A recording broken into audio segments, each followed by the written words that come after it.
Yo, yo, what's going on? How you doing, Ace? Greetings, greetings.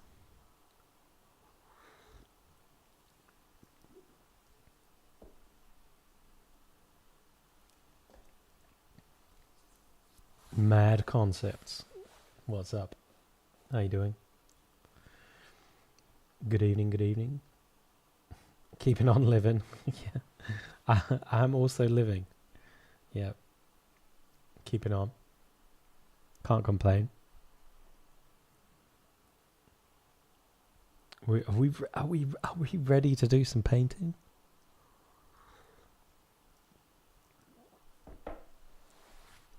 All right. Let's get into it. First up, you know how we do?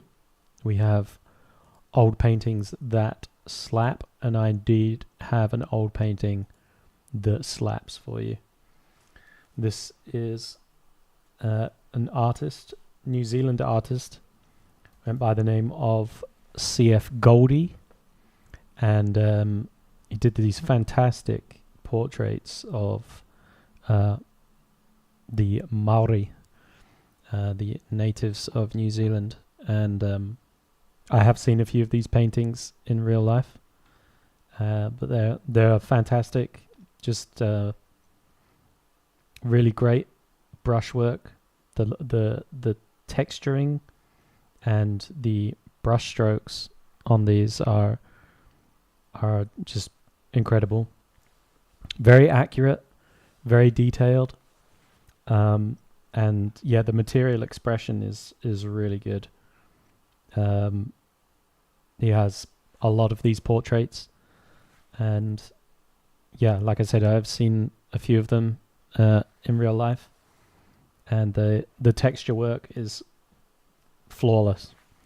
Like the way he paints the skin and the tattoos on the skin, like it almost feels real. Just has an incredible understanding of form, and yeah, the lighting depicted on each of these materials is just fantastic. So definitely look up CF Goldie. Yeah, so that is today's old painting that slaps. If you're ever in New Zealand, there are some in the galleries around. So go check them out.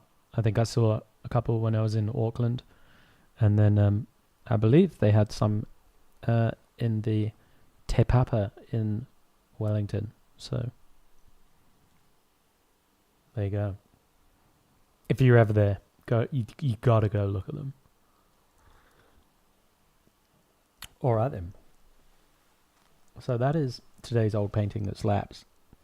So what about new paintings that slap?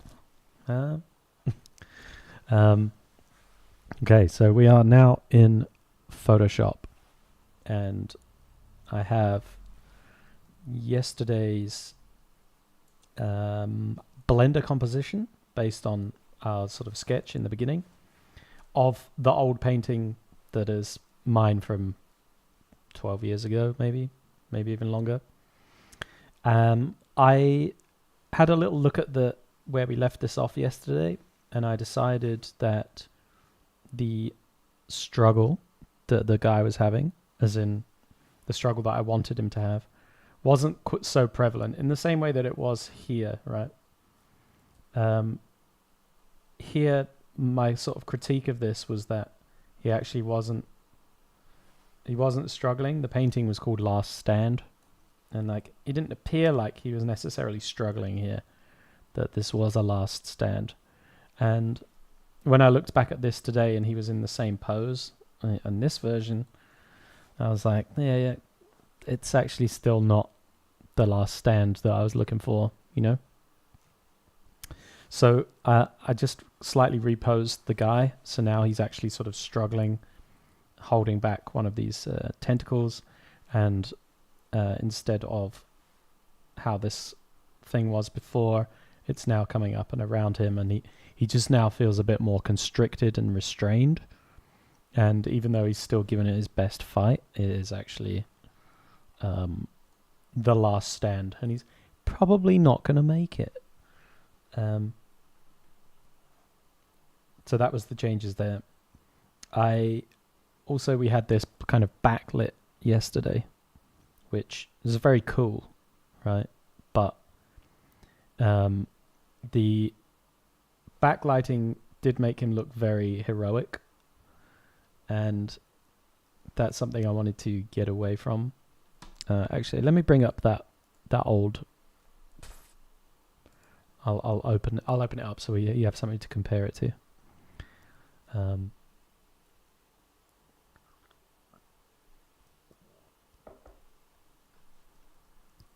Yeah, I'll just wait for this to open. Yeah, I saved like a couple of versions of it, so I've still got the old version there to compare. And yeah, as much as the backlit one is cool, if the narrative was supposed to be like, a bit more favorable for our character, then I would have gone with it. But it's not. So this is where it was yesterday, okay? And this, yeah, he seems a bit more heroic here. He's not technically as restrained, and he's still managing to sort of swing the sword with two hands. Pretty unobstructed, and the backlighting kind of makes him look quite, heroic. Like, it really highlights his silhouette, which, I think in this particular case makes him seem quite heroic. So what I decided to do was go for a kind of top-down lighting, which we talked about being a bit more oppressive, and to alter the pose so that he is kind of struggling a bit more. He's grabbing this thing right at the end. And I also, in this one, there is kind of this bottom light that isn't currently coming up from anything, right? But in here, I've put the bottom light in, and I intend to have this be sort of, he's dropped his magic flare or torch,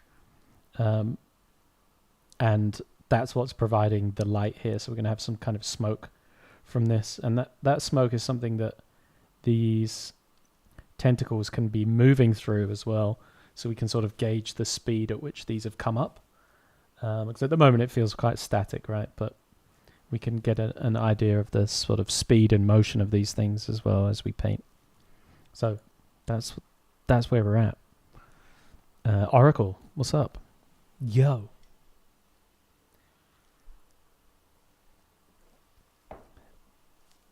So yeah, this is what we have. This file, again, is just sort of cut out into various layers. All of these tentacles are cut out, and so on. And then we have kind of a rough background in here, which is kind of semi-filled in. And then I have a copy of this down here as well, which we'll use later. But yeah, that's how this has been set up. And then I also have a few renders in here that are going to help potentially later. The normals pass is a good one to have for this. We've got this in case we want to add any mist or whatever. Glass. Diffused light pass, just in case we want to re-clarify the lighting. But yeah. All right. So first port of call is like, how do we essentially take a 3D render like this and turn it into what is going to be in the end a painting? Like, what do we need to do to this to start that journey, and what's kind of necessary and useful about this and what isn't. So the tentacles are going to work quite nicely as is for just sort of painting over the top of them. There isn't too much that needs to change here. However, our mannequin, like, he doesn't currently look like a guy in armor. So what I would do here is I just flatten the image here. I put a white background underneath it. I turn the opacity down. What I'm actually going to do is sketch out kind of the design of his armor. And then I will use that sketch to make a kind of a flat shape for him. And I will use that as the basis for then painting him up. And this way I can add more to his pose and gesture and detail him, and use the lighting information that I have from the render as the basis for what he's doing. You got your keys for your place? Excellent. Such a good feeling. I hope the move is easy, goes well for you. All right, so I'm just going to turn this off for now, and I am going to make a new layer above this so that we can draw. And I'm just going to kind of draw out an armor for him. Now, there is this design here that I had done way back when I made this piece.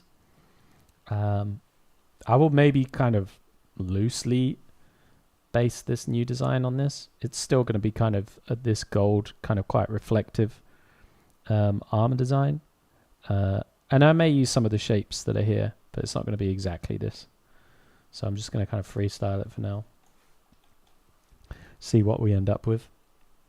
But what's very useful about this is, like, we have,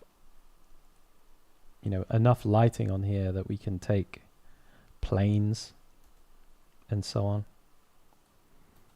from this. So when it comes to designing the lighting later on, like the kind of the render of the light, it can be quite easy. Painting on top.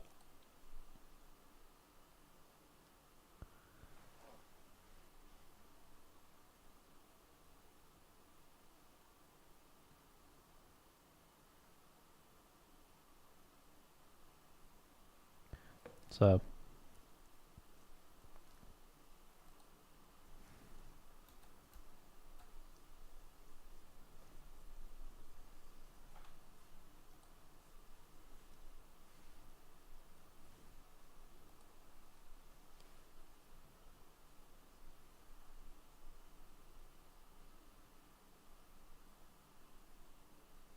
and this is kind of the more fun bit coming in now. Well, I enjoy doing the renders and stuff like that, but we're actually going to get into some painting on this dude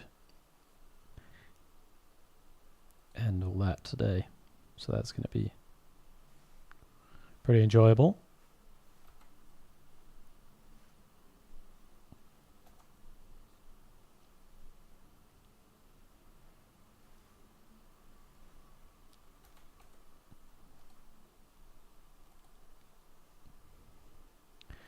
Recently did helmet studies for shape practice. Still tough to do.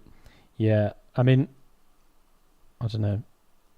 Unless you're doing like specific armor, I find shape practice better to just do from stuff that isn't directly related to the things you're doing.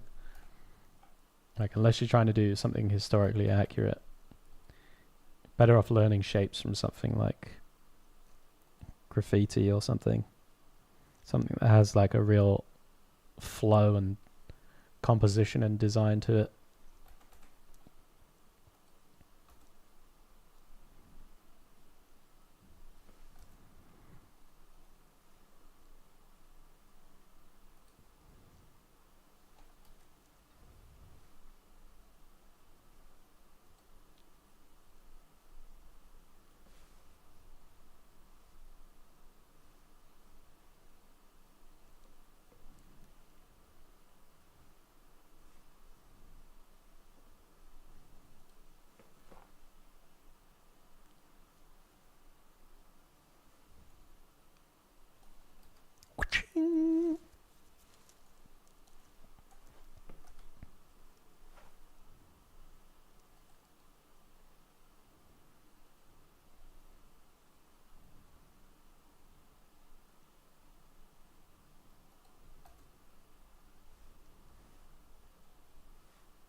So we're going to have some kind of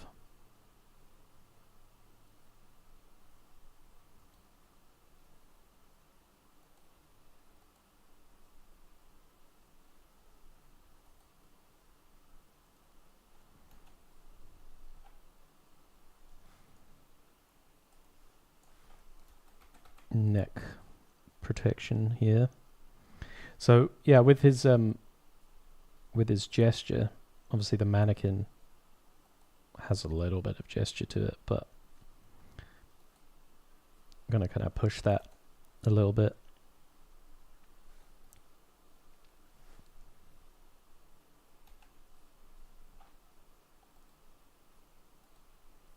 Make it a bit more interesting.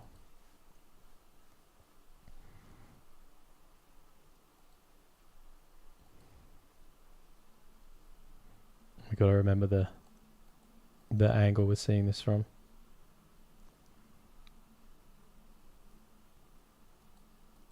And actually, yeah, they got that thing going over his shoulder. Okay.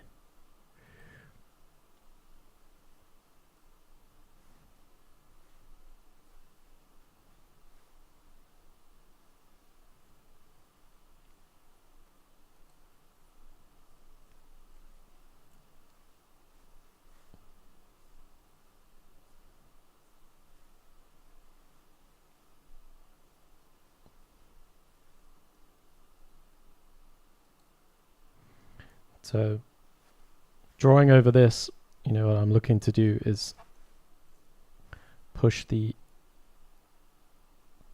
gesture of the pose a little bit more, like introduce some slightly more interesting angles, because the mannequin is quite stiff, you know, and I don't have to follow it exactly. Well, you wouldn't want to either. I mean, it's limited.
To get that gone for a second.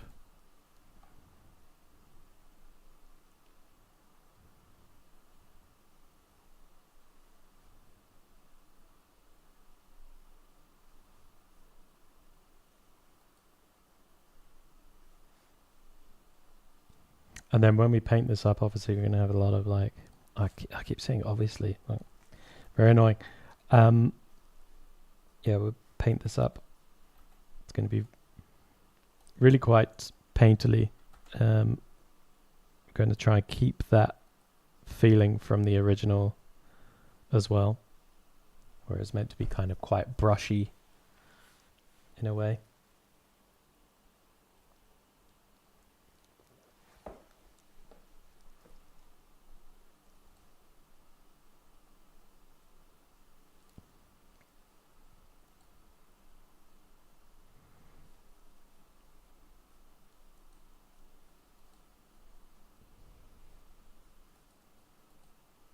We have that.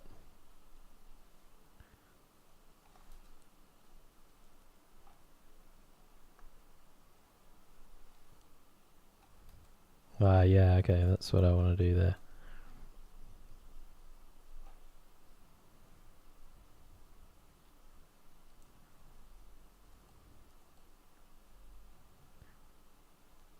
want to have that sort of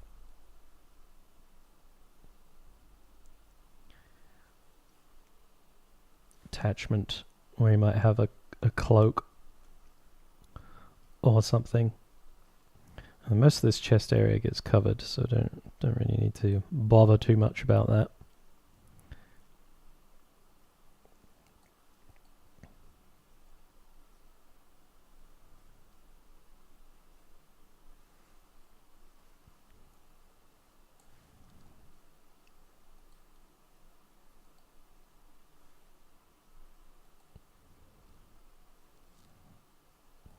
Maybe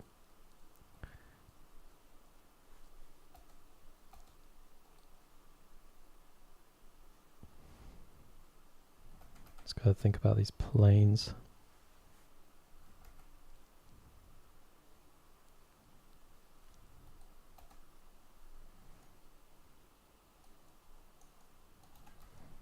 Not too happy with that orientation just there.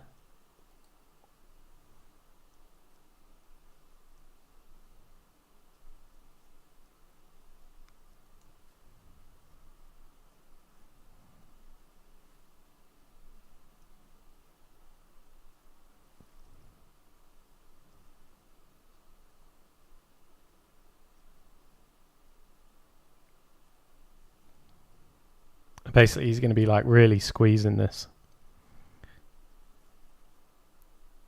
So this will be kind of, it's got that death grip on it.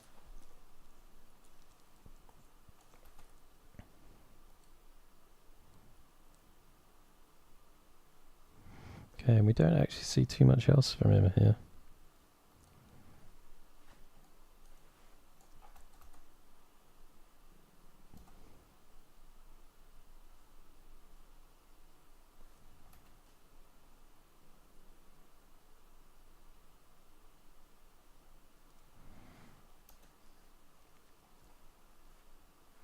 I think we'll come back to the design of the sword a little bit later, but just rough in how he'd be holding that.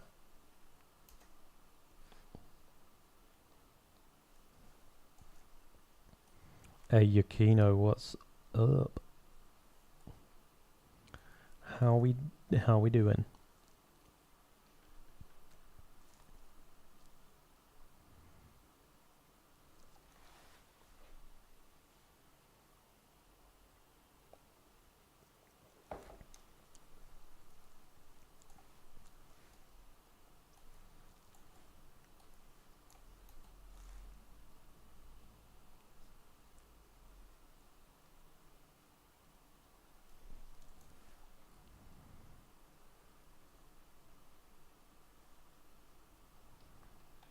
Let's quickly select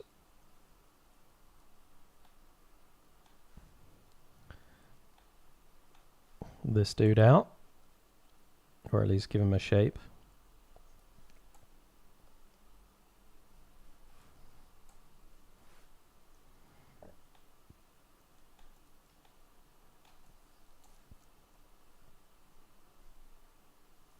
So I do a quick drawing, basically to get kind of a new contour for him, a new outline. Now I'm going to make a flat shape. Don't need to worry about the hand for now. Pretty good. How about you? Yeah, I'm decent. Looking forward to the weekend, I'll tell you that for free. So yeah, I'm going to get the shape for him, and then we'll make a flat shape, and then we can sort of paint into that flat shape initially just to update his shape in the composition.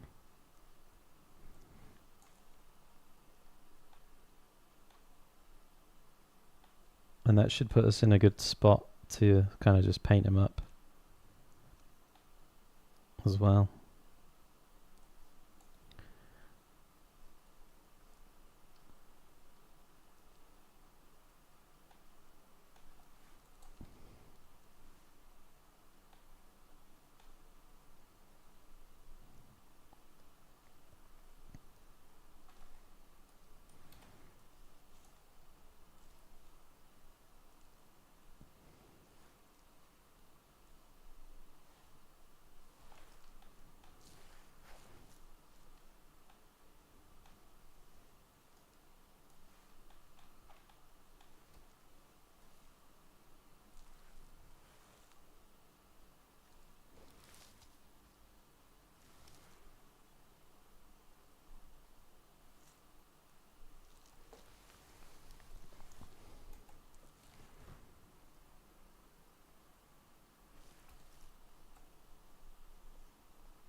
Okay, so I have dropped that shape behind him, and then I've just selected the inverse of it, and I'm erasing the rest of him back out.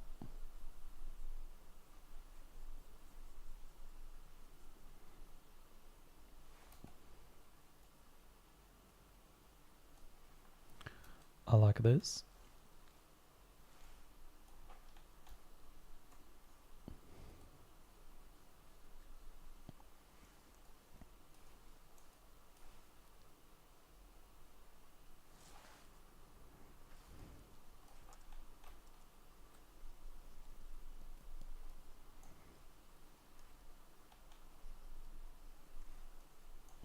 All those extra bits are now gone.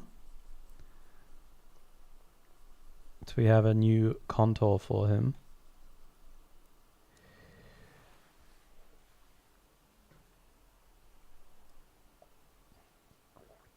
Did you change the lighting? Yeah, I changed the lighting. I changed his pose. Changed the pose slightly, and then changed the lighting because the backlighting, as discussed yesterday, it's too heroic. Too heroic for the guy.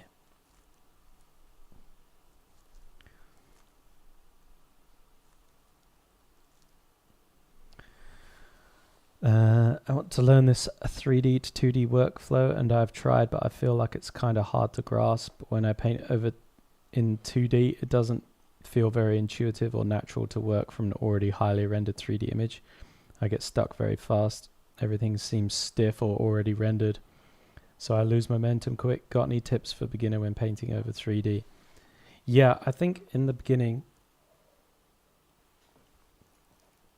when painting over 3D, I would keep the 3D quite basic, so that you're actually adding additional information in the painting stage. I think it takes a little bit of understanding and an experience to be able to take detailed 3D, or at least more detailed 3D, and do something with it in the painting stage. I think if you keep the 3D simple to begin with, you're adding more to it in the painting stage, but you're also not being directed by all the details from the 3D so much. I think that becomes kind of the main issue, really, is that you end up with something too detailed in the beginning, and you can't control it, so you end up not being able to add too much to it. You know, for something not necessarily low resolution or blurry, it's just like I wouldn't add like a ton of lights and overcomplicate the scene, or give yourself too much information to work with, like a really detailed model. I would just keep things more basic. Like, for example, in here, most of these tentacle things are just pipes, right? There isn't any detail really on these aside from the lighting information. And that means that I can just pick up this lighting information as I render them and, start to paint with it. And it's not going to be too much of an issue to do so.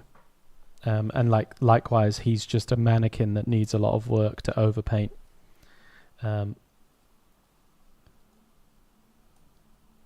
Kind of don't make all the decisions in 3D. Yeah, that's a good way of putting it.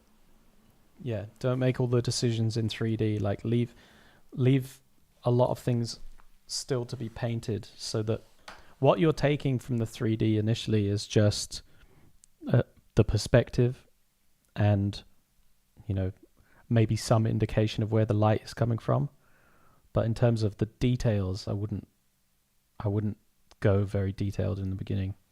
It's very hard, I think, to do that. I definitely struggled with it.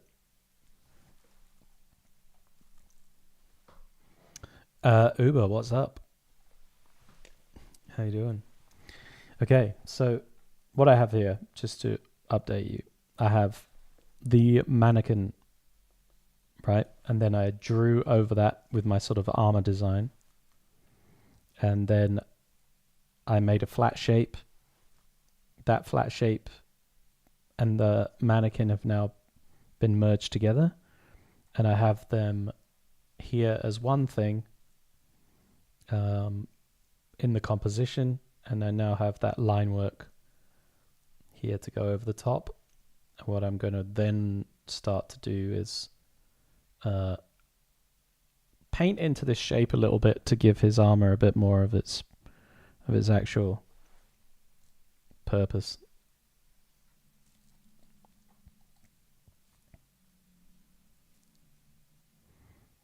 Okay, that shape can stay there for now. Okay.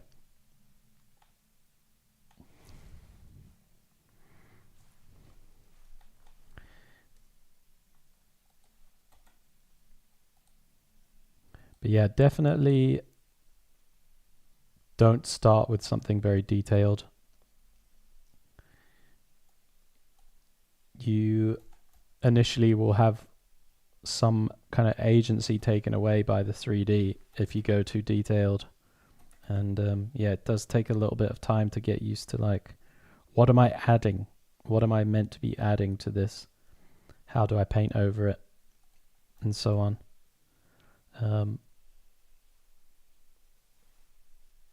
You can sort of get dictated to by by the 3D a little bit, and it becomes a bit more of a hindrance.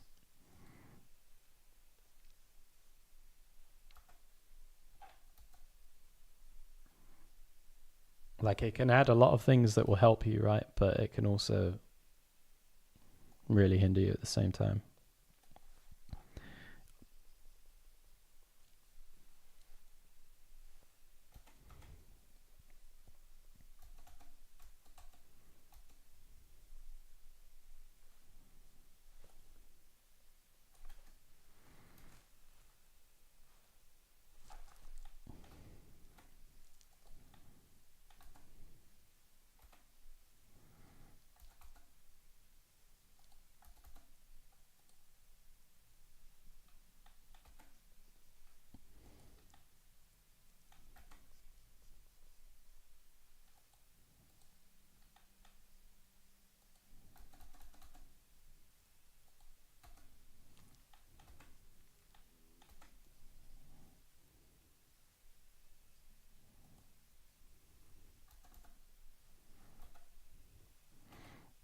So I'm just using a mixer brush here.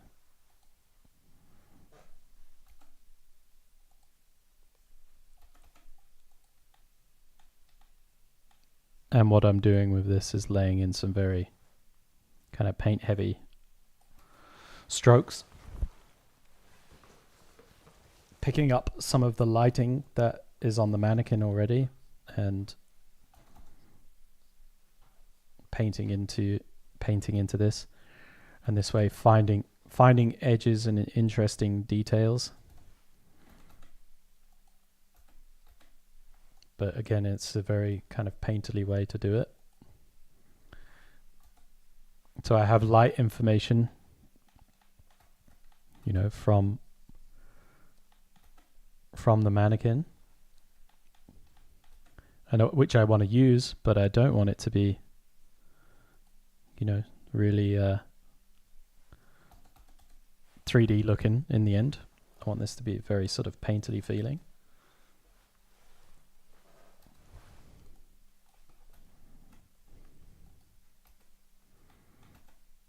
And this is just kind of like an initial block in of this. So it's going to be kind of rough.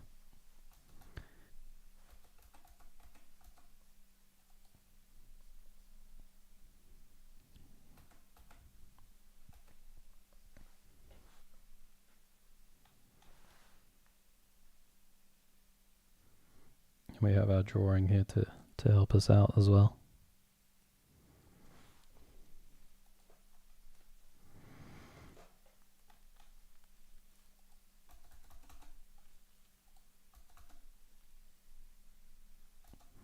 Yeah, I would say some of my like earliest experiments with this kind of workflow, the 3D was really very simple. Like I'm talking just like a few boxes um, that really sort of sussed out a space. Um,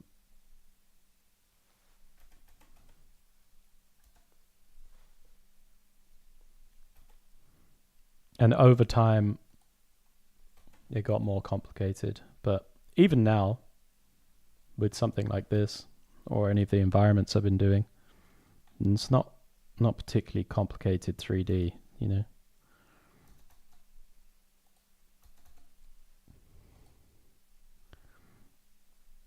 Nothing about it is particularly sophisticated, you know, at all. I might add.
Didn't like the shapes.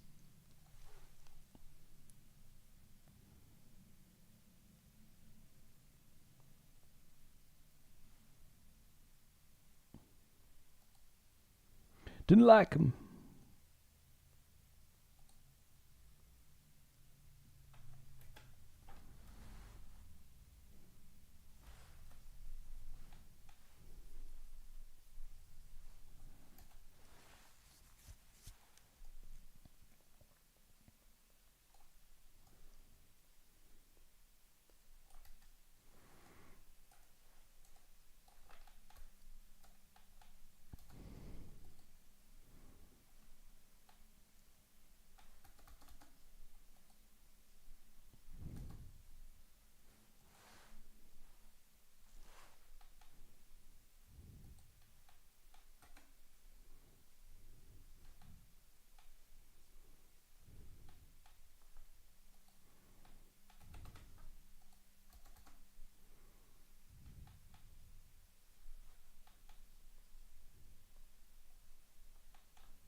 Okay.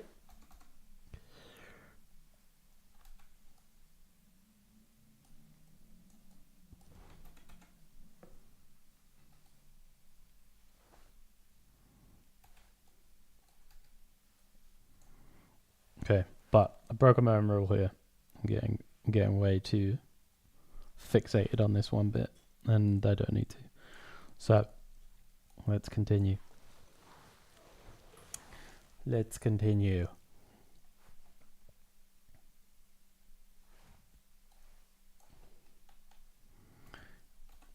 So I wanted these to have this kind of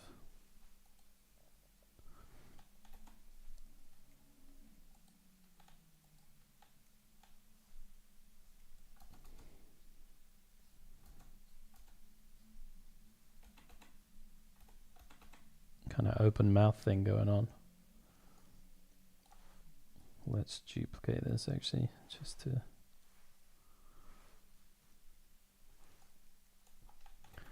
in case.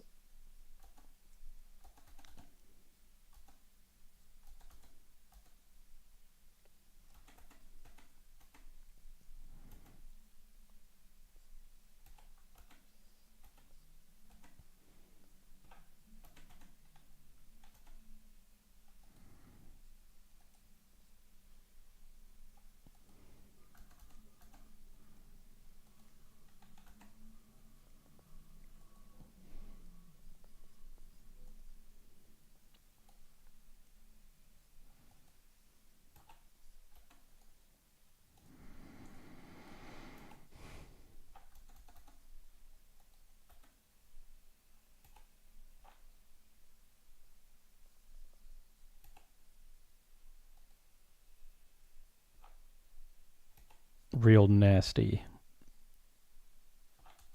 fauna in this place.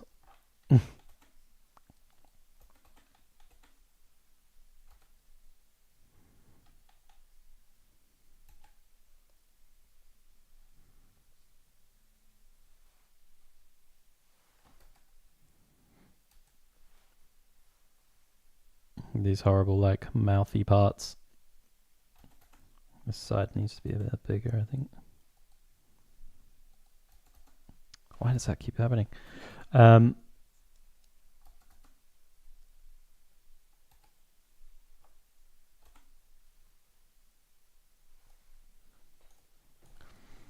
What's nice about Mixer Brush here is that I can, grab a stroke that has a little bit of that lighting in here, and then when I sort of paint with this, I get the illusion of kind of form, within this. And it's a very sort of like painterly execution, right? And that's quite nice. Especially because all of this is going to get kind of painted over, so it's a nice way to sort of integrate the 3D into what essentially is going to be a painting at the end. Mixer Brush is quite nice for that, because you're able to scoop up colors, give yourself a kind of free detail almost.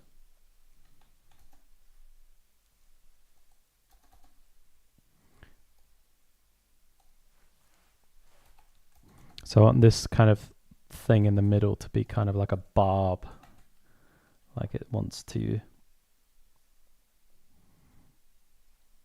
He wants to stick in with a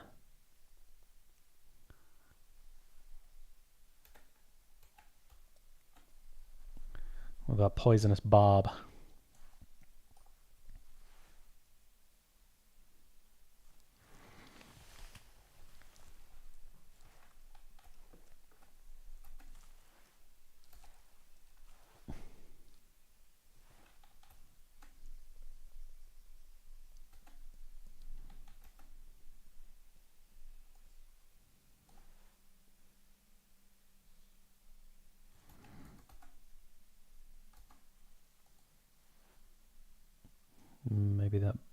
Maybe that barb has a bit of a slight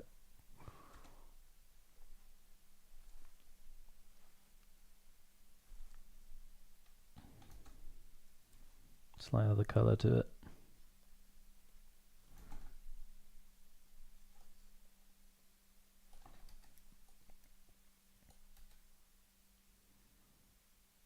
Gosh.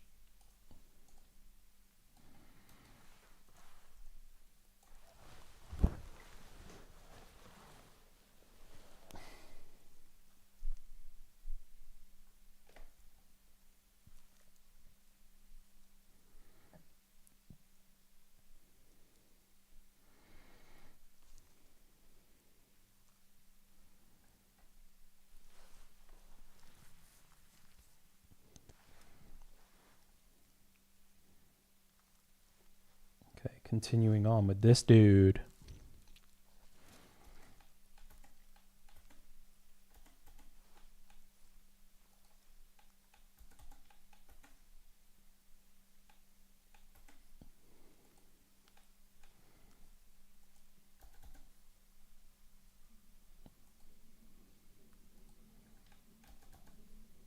So I want to give him a slight bit more sort of gesture in his shape and some softer edges. You know, he wants to be in motion. And we're going to have sort of water and stuff splashing up. But I want to give his cross section a little bit of a more interesting shape as well. So he's not just a tube, but he has a kind of a slight sort of flattening to one edge. And this will just give him a little bit of an interesting, just a little bit more interesting than the tube. And this is nice to do in the painting stage. You could model it, but it's one of those things where it's like you add this in the painting, you're painting over it. Gives you a little bit more creativity in the painting process. And like of the parts of the process, the painting bit is the kind of the finishing part, you know, the fun bit at the end. So it's nice to save like a lot of the details for that.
And yeah, we'll have like basically the water splashing up from here, all that kind of stuff we'll add in a bit. Just want to get sort of a general idea of what's going on first.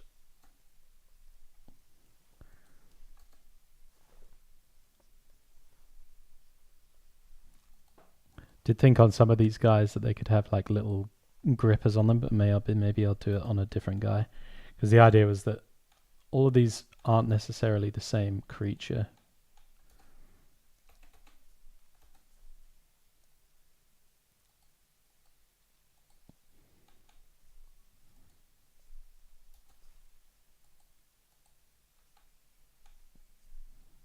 And this one maybe has like some spines or something that come off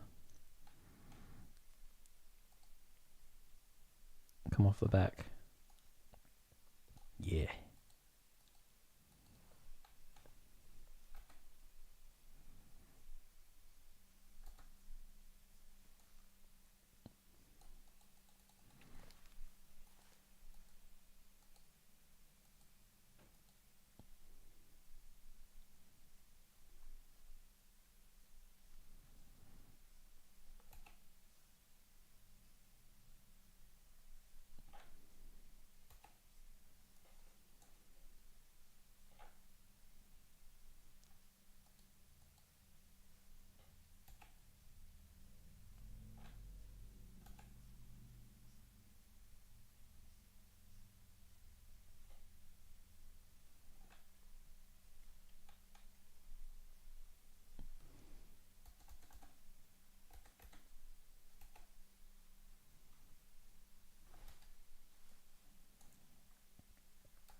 That's a bit better.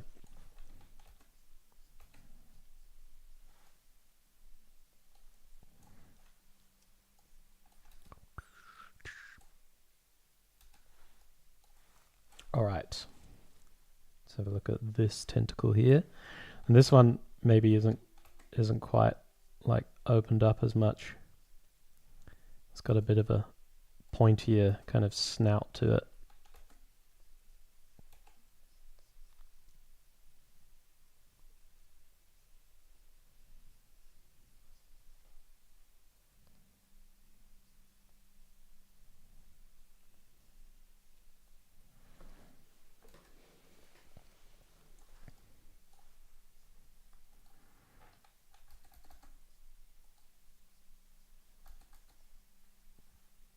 Man, everyone's quiet today.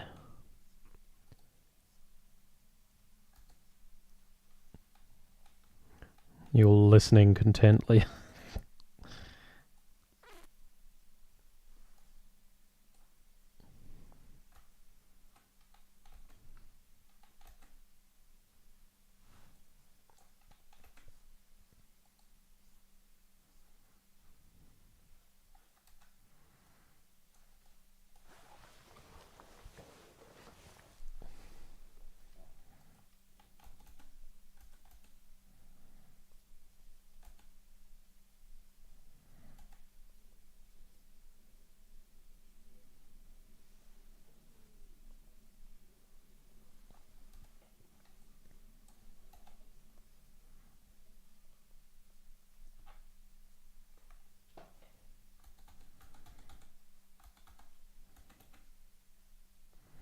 So yeah, in the original piece, there was lots of like different shaped tentacles and stuff.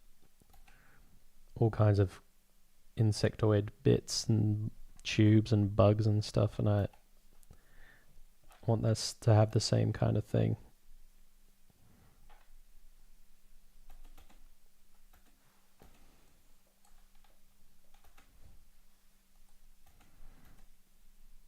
So that some of these will have kind of suckers and others kind of like weird little mouth parts and stuff like that.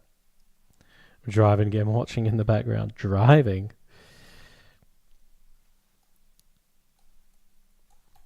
and watching Twitch, huh?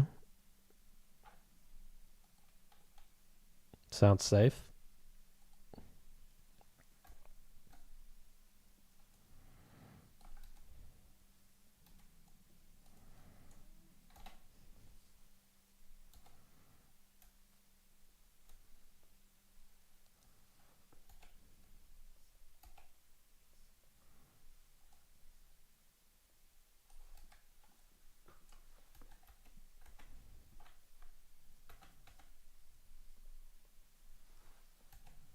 Don't reply if you're driving. A drawing. Oh, drawing. Okay, sorry. I read that as driving. There we go. Dyslexia strikes again.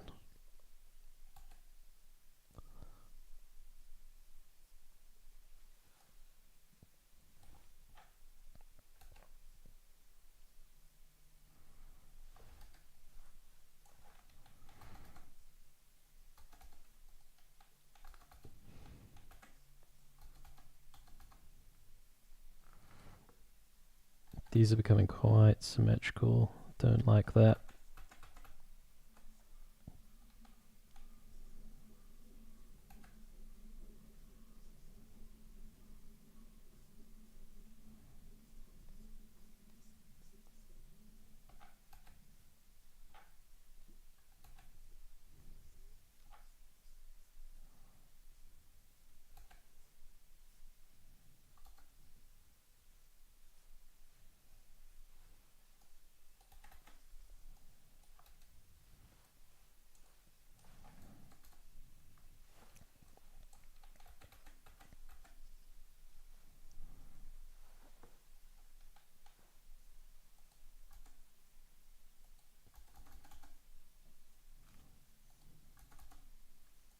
How are the still lives going?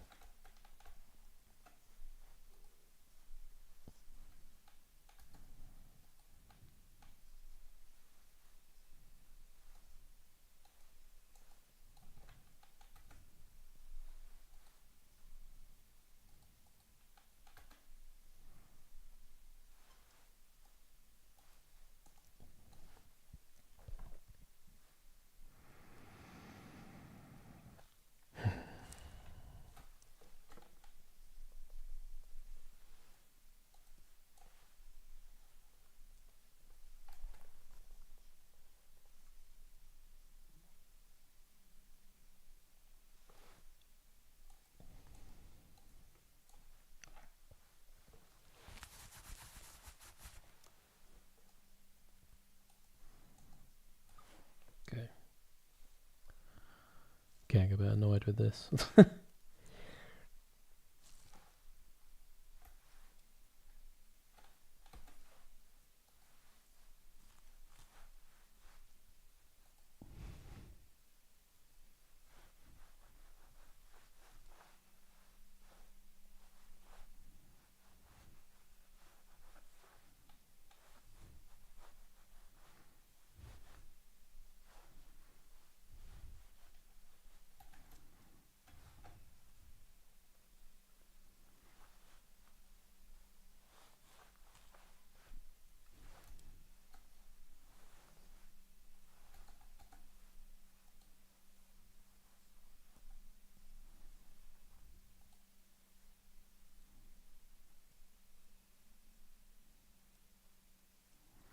Started painting tulips. Oh, nice.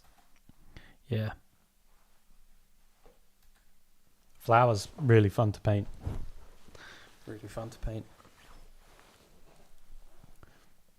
That's also quite good. Bit smelly though, but if you can do it in one sitting. Fish.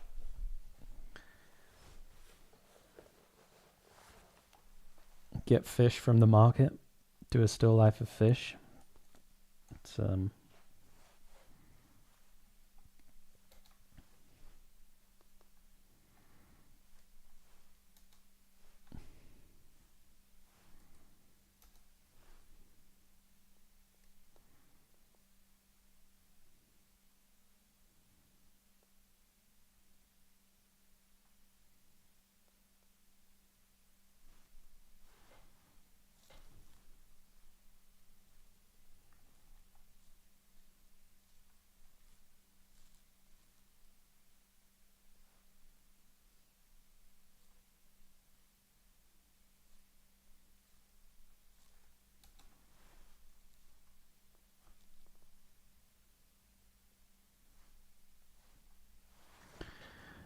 did it more for fun, so I used photo again to add the details, but made the base from life.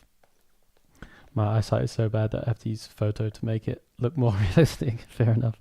I hate fish, so I don't know. Yeah, I mean, I'm not a massive fan of eating fish either, but they are amazing to paint.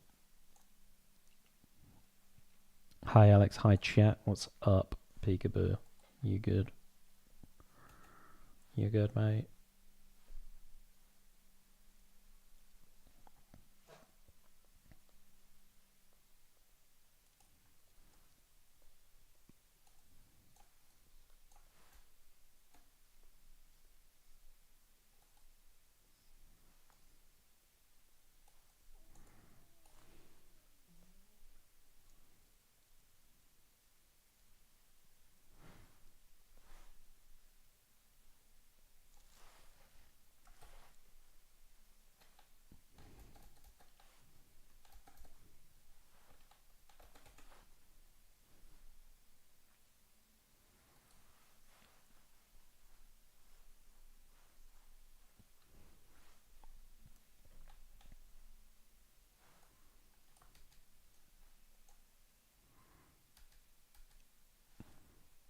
How are you? Yeah, I'm good. I'm good. I'm getting a little bit frustrated with this, but not for any particular reason. It's not even that it's going badly or anything. It's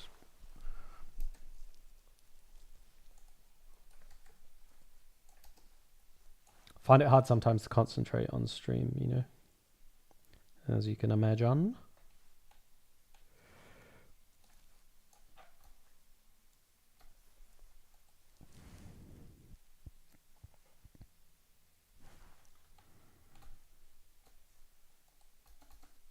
Oh, stop that.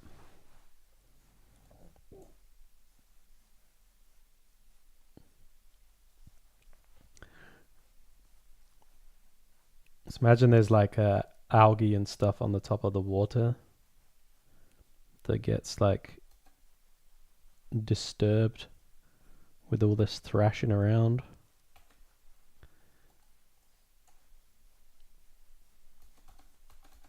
I'm going to imply a bit of depth with erasing back through it a little bit.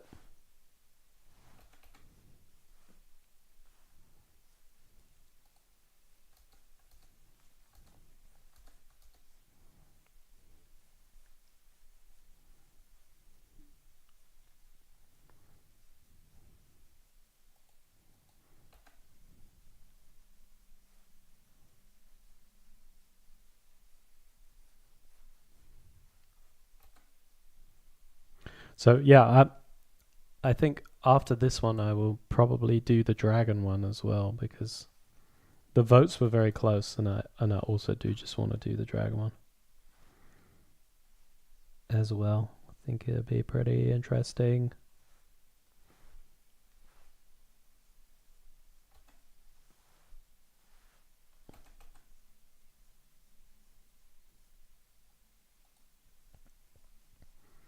We can do it in a similar way too.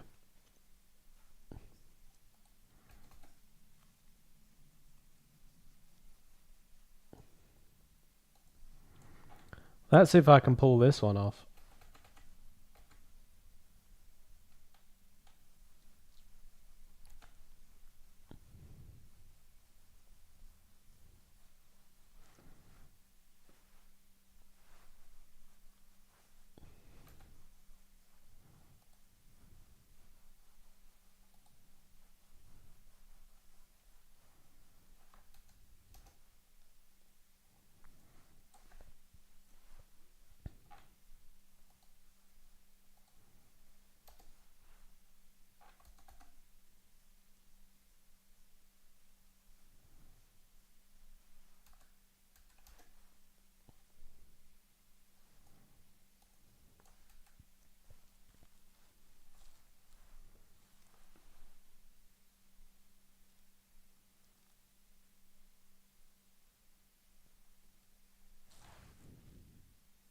We can pull it off. We can pull it off, Alex. Don't worry.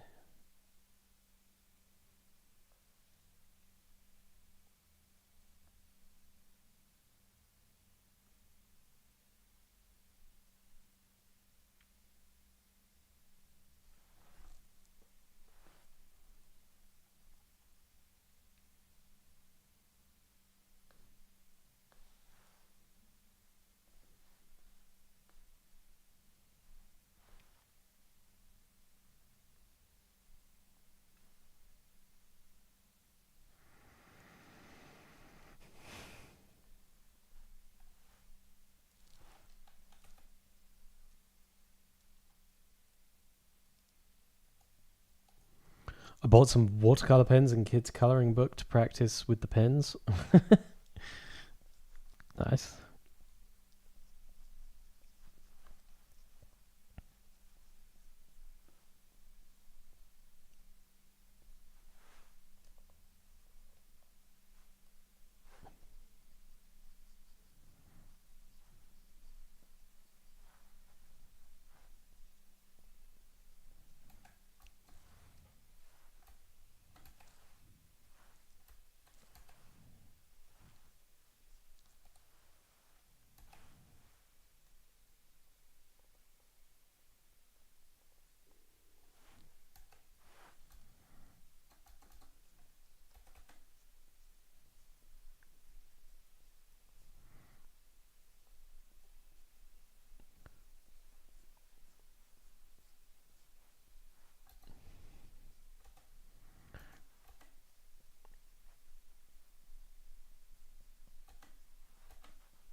I want to explore traditional art, but you're too scared. See, you bought a coloring book.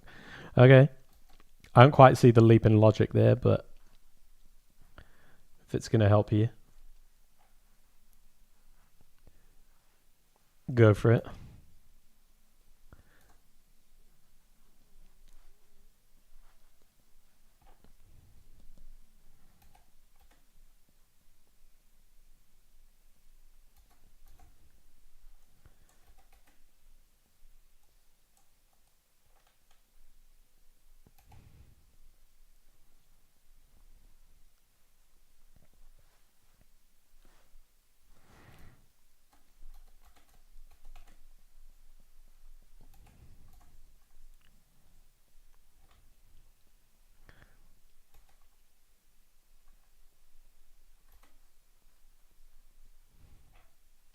You don't have to be scared of traditional media. It's not going to bite. It's just you just got to welcome a little bit of frustration into your life to begin with, because it's you know, less forgiving, obviously.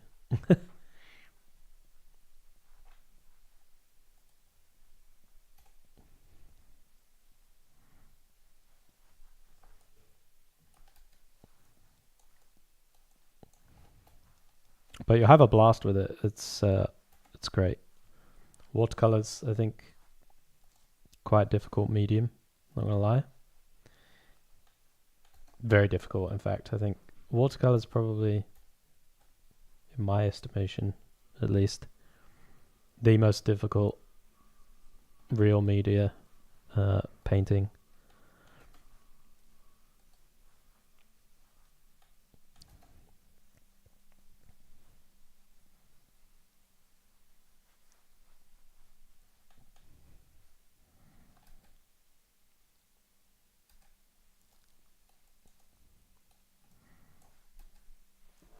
I think oils is the most forgiving for sure.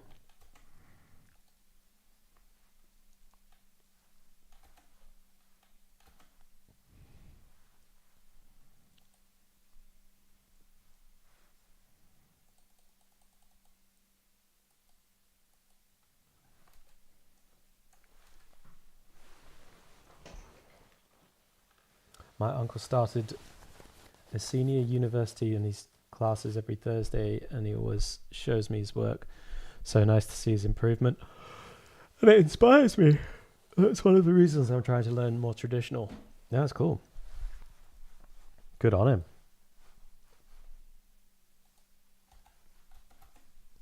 him. My gran used to paint lots of watercolor.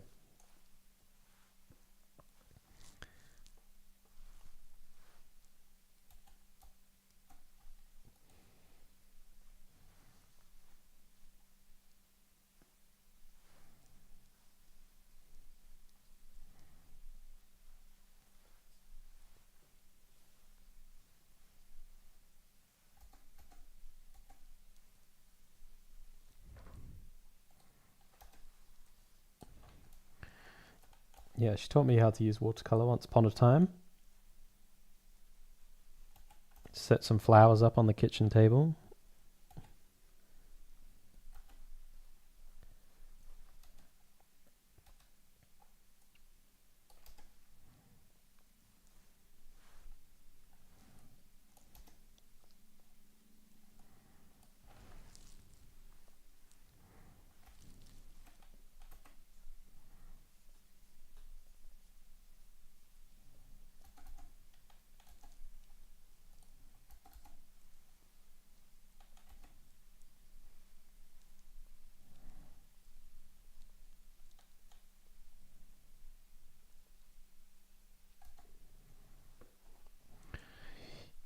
Yeah, I'd paint the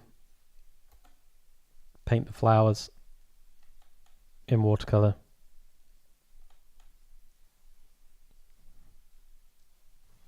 And she would show me how to use them, how to mix colors and stuff.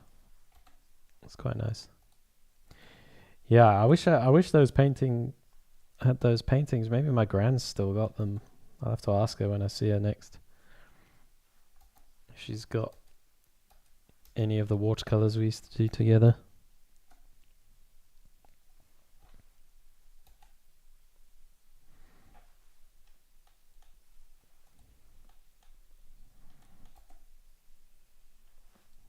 Okay, what I'm doing here is painting like the splash coming out of the water. For this, it's going to be a lot of particles and stuff in this painting, and like I said, it really helped with the motion and the speed, in which we want to say these tentacles are coming out of the water. So it's like breaching the surface, like, and we can also do a nice little bit of subsurface in some of these. where it catches the light.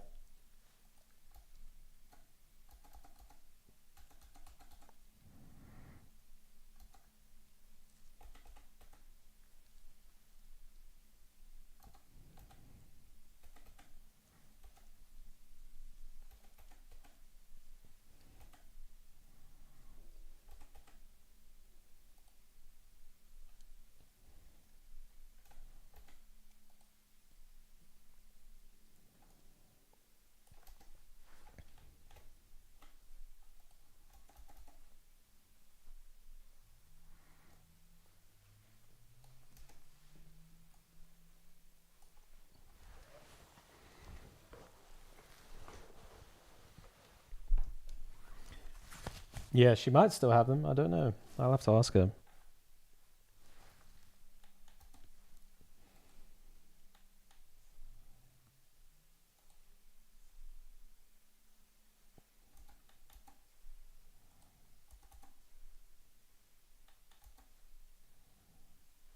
I know she's still got some of her watercolors.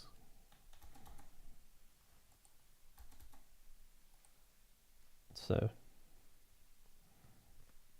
maybe she's got some of the flowers we did.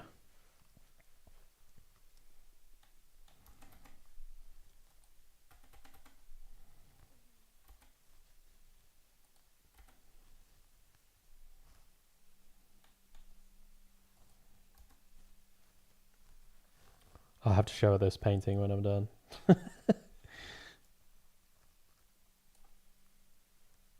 I'll be like, yeah, I'm still painting. Yeah, yeah.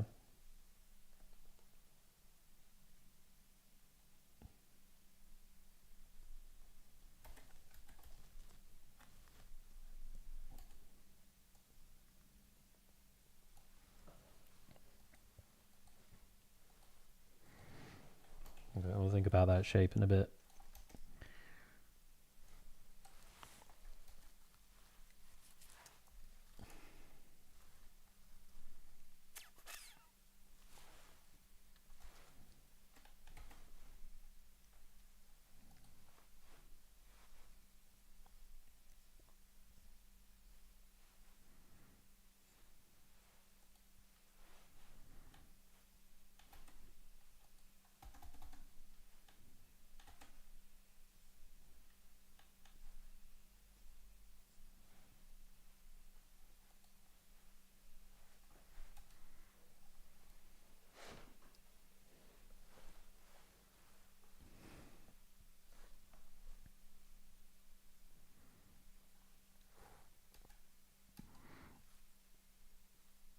It's got to feel really oppressive in the end. This thing, it's got to feel hopeless, you know. So right now, obviously, everything you can see kind of quite clearly, right? Later on, I will be adding a lot more sort of atmospherics and so on, so that it really starts to feel kind of very hopeless and claustrophobic. Like we're only really gonna see like all of these tentacles that are grabbing him. You know, the sword is obviously the glow, but this kind of becomes a bit more of a focal point. So we got this interaction where he's having the last stand, and then we're kind of highlighting down here with the overlaps and the light being there. We're sort of showing like the tentacles all kind of grabbing him, and we sort of realize then the hopelessness of the guy's fight. Pretty brutal.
So we've got these tentacles are coming out in all different directions, right? So we're going to have water splashes that are coming out in different directions too. You know, they're being pushed out, forced up in that way. And this is going to give us lots of different movements in the piece. Nice opportunities to catch light.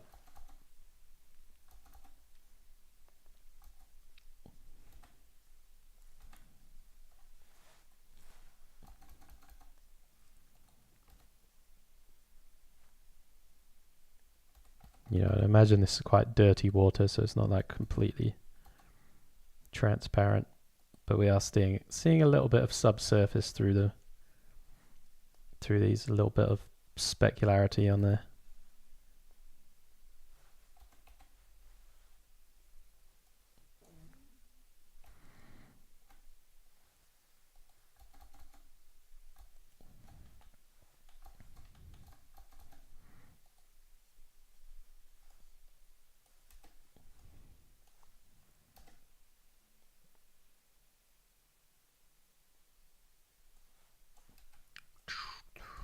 And yeah, there's going to be lots of slime too. It's going to be gooey, real gooey.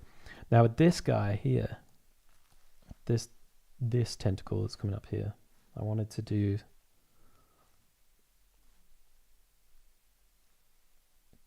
something. Okay, so let's make all the mist grey.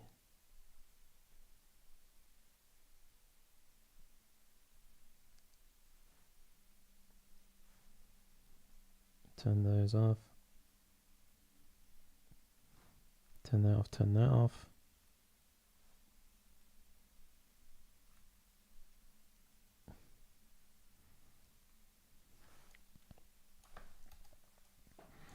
So with this one here, I wanted it to have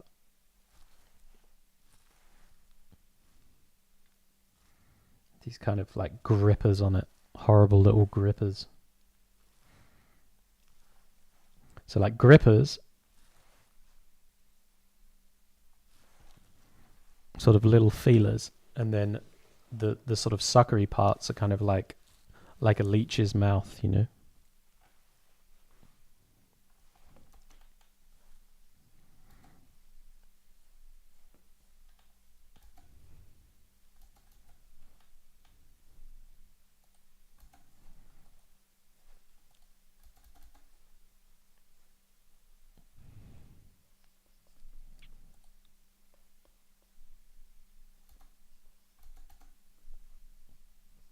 So yeah, these little grippers, so that not only does it have these little like leech mouth things going on, but once it's gripped onto you, it then has these kind of suckers, right, that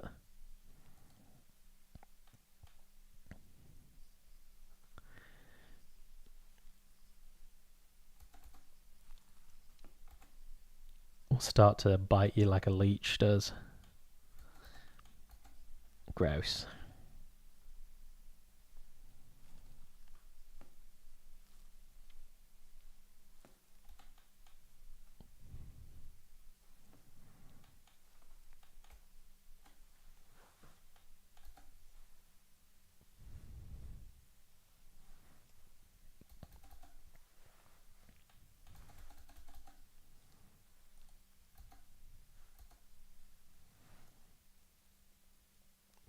Yes, you see, he's all like, and then that one goes around and comes back up here. Let's see if we can get.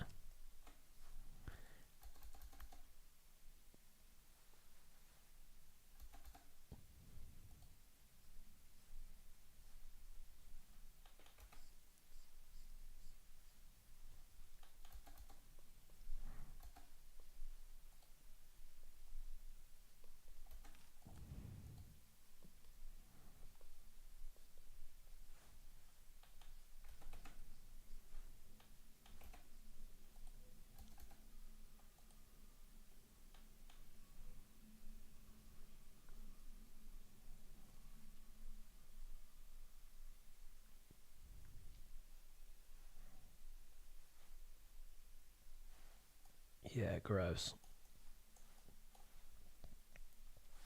Gross, mate.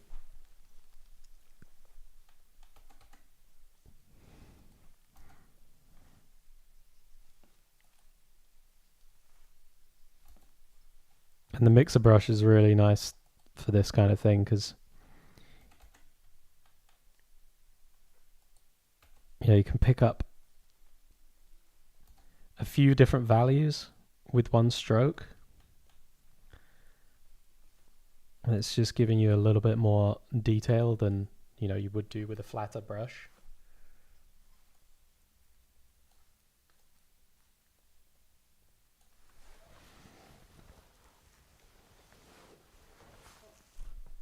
Which is quite cool.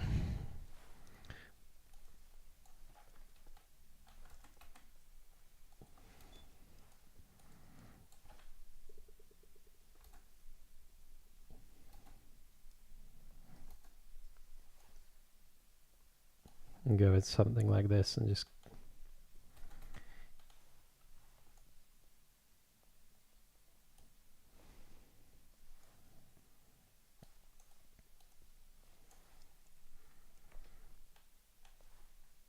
multiply.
To get that slightly sort of fleshy color going.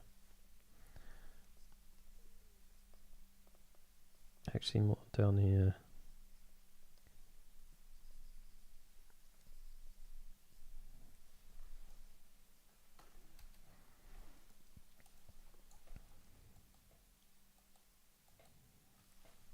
Maybe I do want it a bit pinker. Wow.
While it's being like that.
Just letting that kind of flangey bit catch all the light.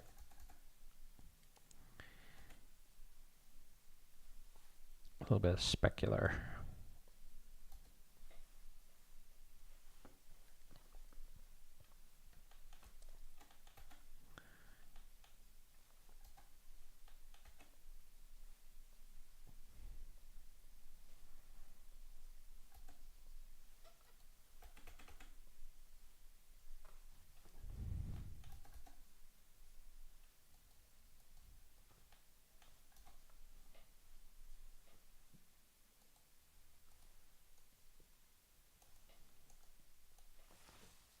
There you go, pretty gross.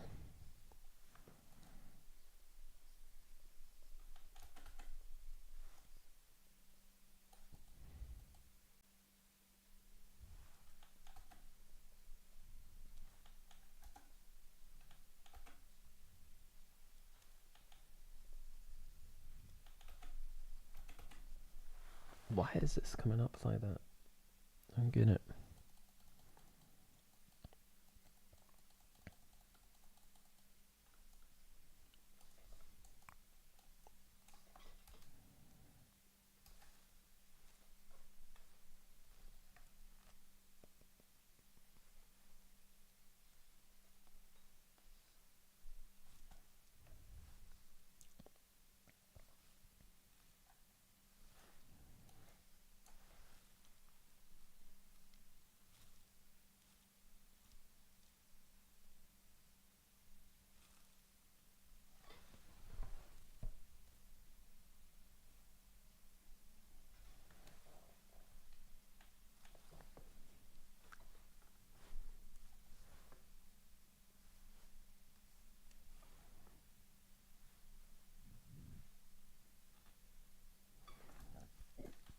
Pardon me.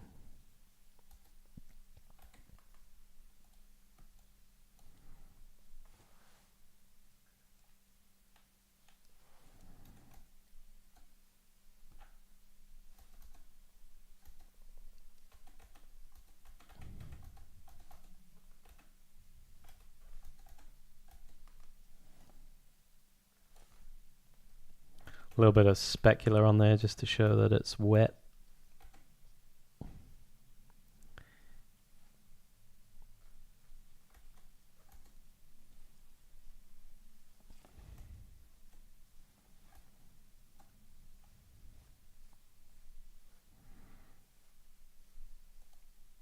Maybe even like, yeah, some very thin bits of like drooly ichor kind of thing.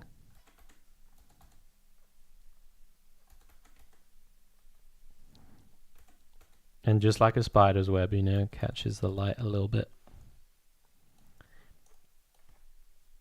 Ew.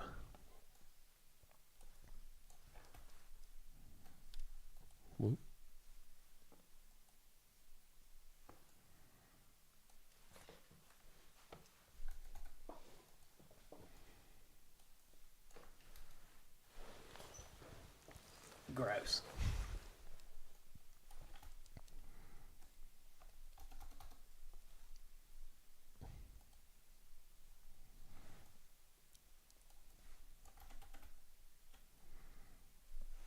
Again, just trying to keep it quite painterly as well, quite suggestive. And let's get a bit of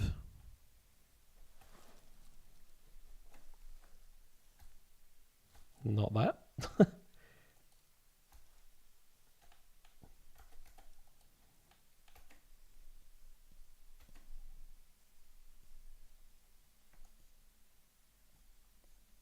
No, not that.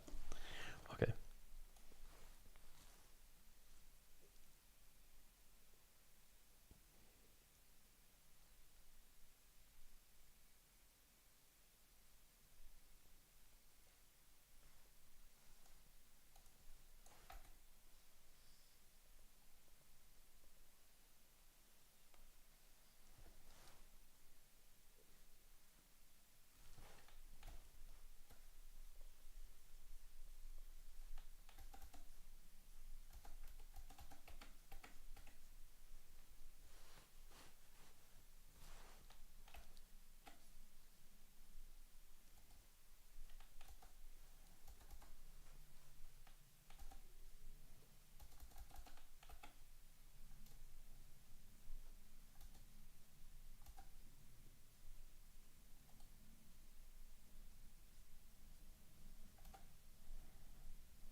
Another little gross bit just hanging out in the front here, being gross.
Wrong layer again, Alex. What do you like?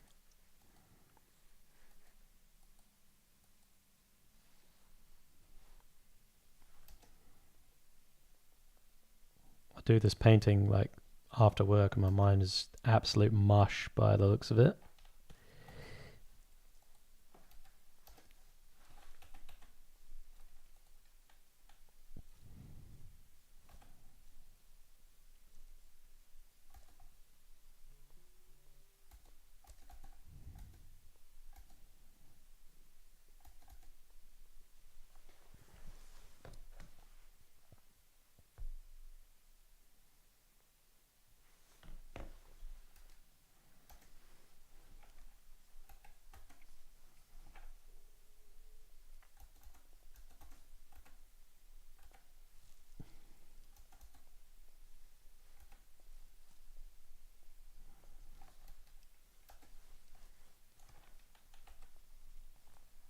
So it's pulling up all the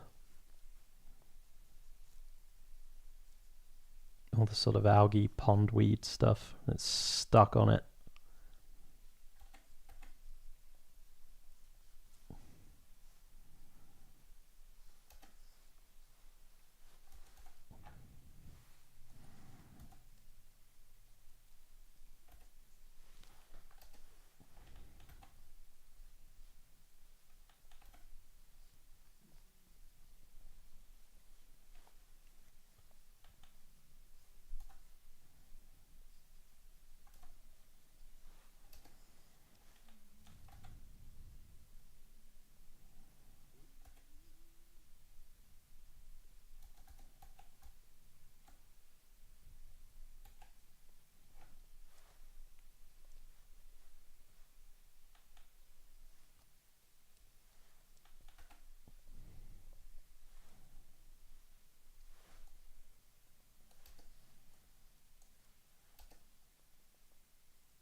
I have this one right at the front here.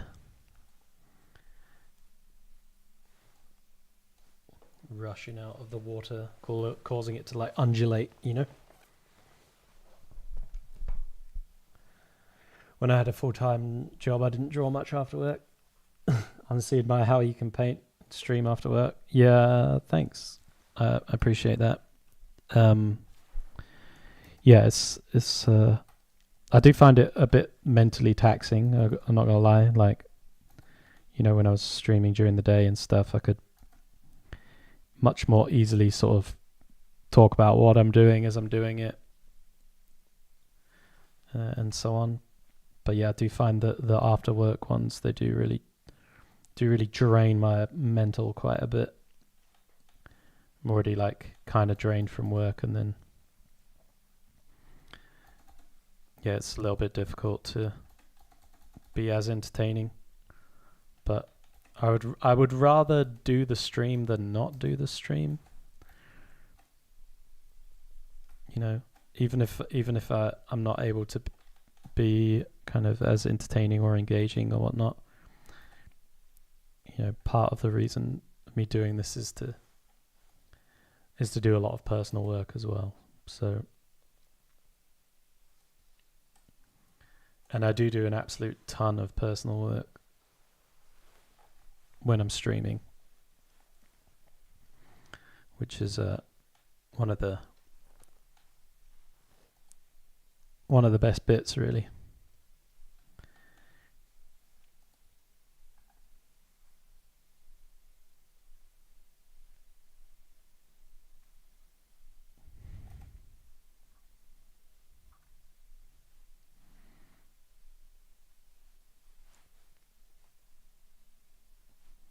Yeah, since I've been back streaming, I've done so many paintings.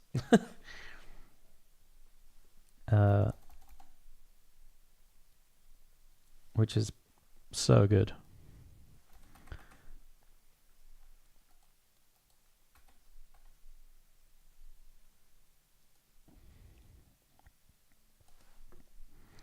These gross like little bumps on here.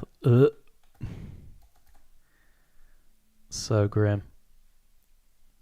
It's giving me a bit of like trypophobia kind of vibes, you know.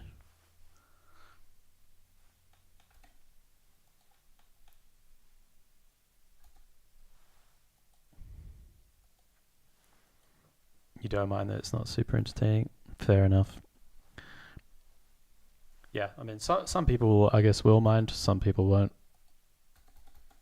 I think I'm mostly just background noise for anyone that's, you know, watching anyway. But you know, when I do the critique streams, obviously, then can be more engaged for those, and we do those on the weekend.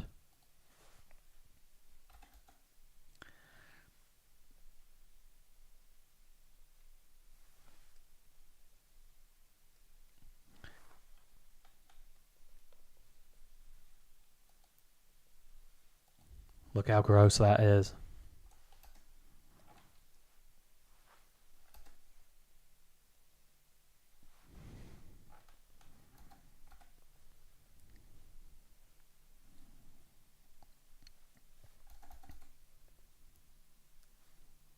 Look at how gross it is.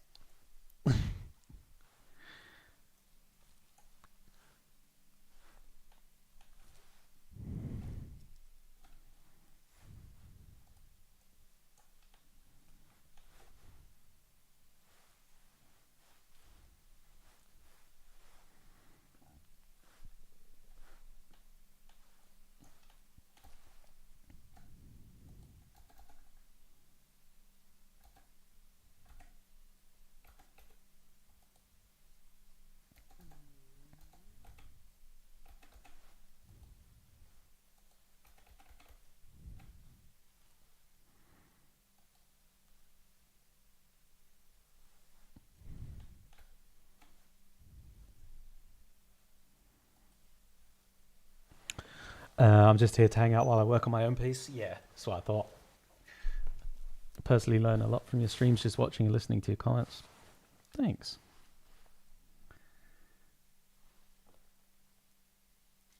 I'm at work right now. Nice to look over and watch some cool art in progress as I slave. Yeah, fair enough. I know how it is.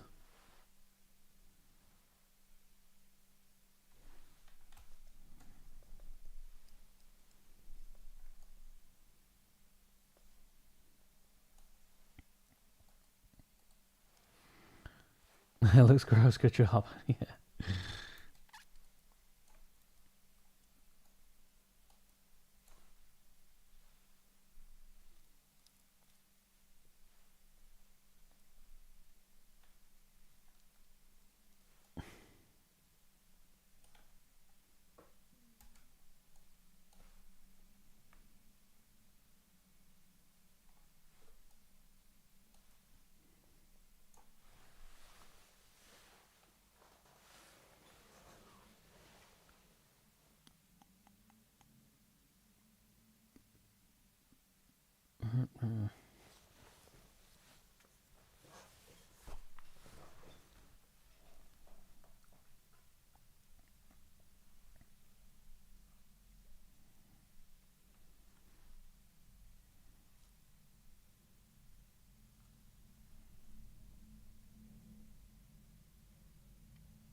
No, okay. I want that to be a bit. I want this one to be a bit different than that.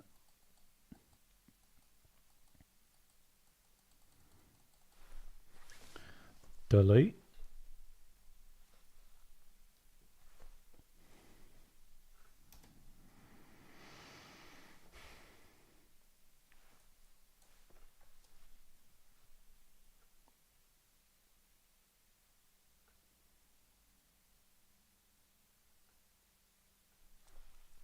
Do I get to paint a lot of work? I know a lot of art directors don't get the chance to paint much. I get to paint quite a bit actually, which is really good. I would say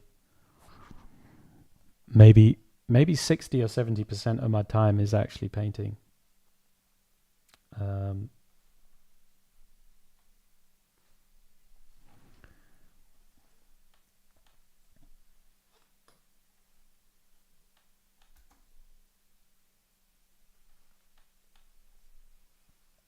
So that's really good for me.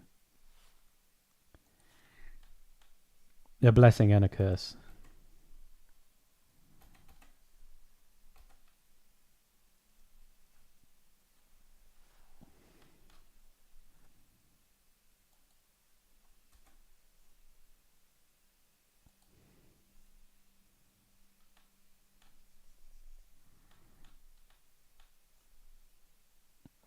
Yeah, I think I'm quite a kind of practical art director, as it were, in that sense.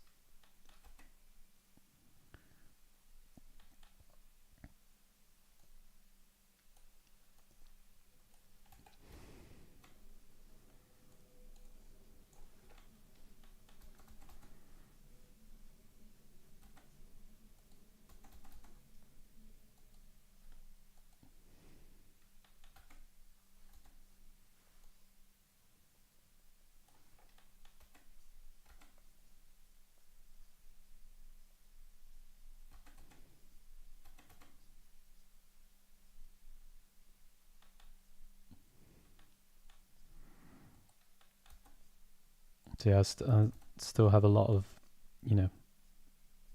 illustrations that I'm working on as if I was just straight up an illustrator, but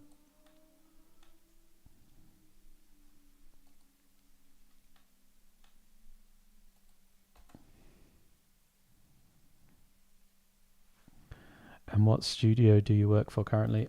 I work for I'm freelancer obviously, but currently working with a Berlin-based studio called Materia,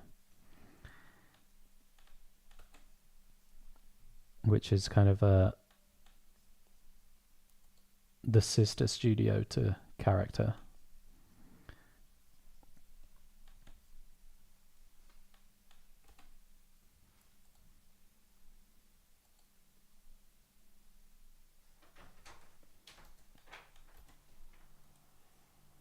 You're still here. Always. Oh man. Working long hours. Yeah, man. Getting it done though. Huh? Just getting it all done, New projects, new jobs. Yeah, exactly. I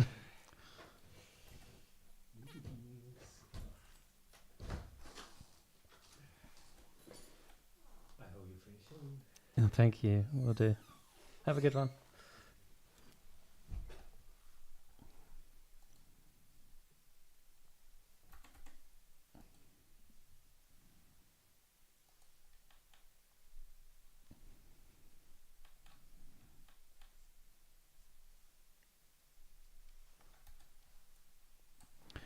But yeah, no, I really enjoy working there. It's a great studio.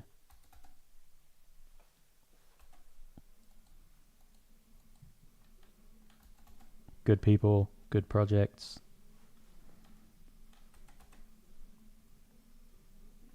good friends,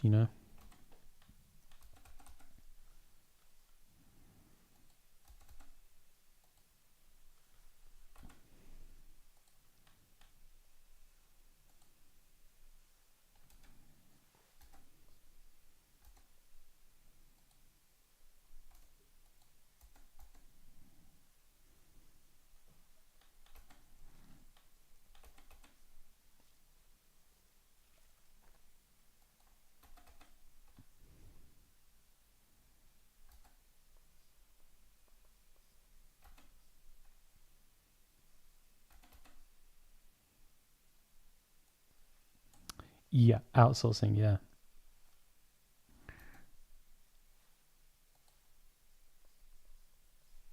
Yeah, I basically worked in outsourcing my entire career, really.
Yeah, I do. I do like working in outsourcing. It does kind of like push you to keep learning different stuff,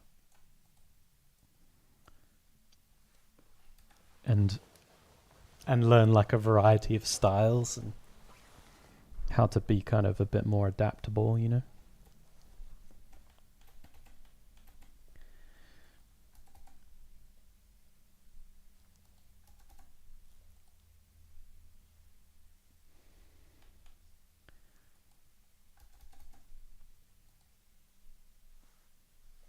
over my career, I've done like more realistic stuff and more stylized things. Worked in 3D, worked in, doing realistic stuff, games, music videos,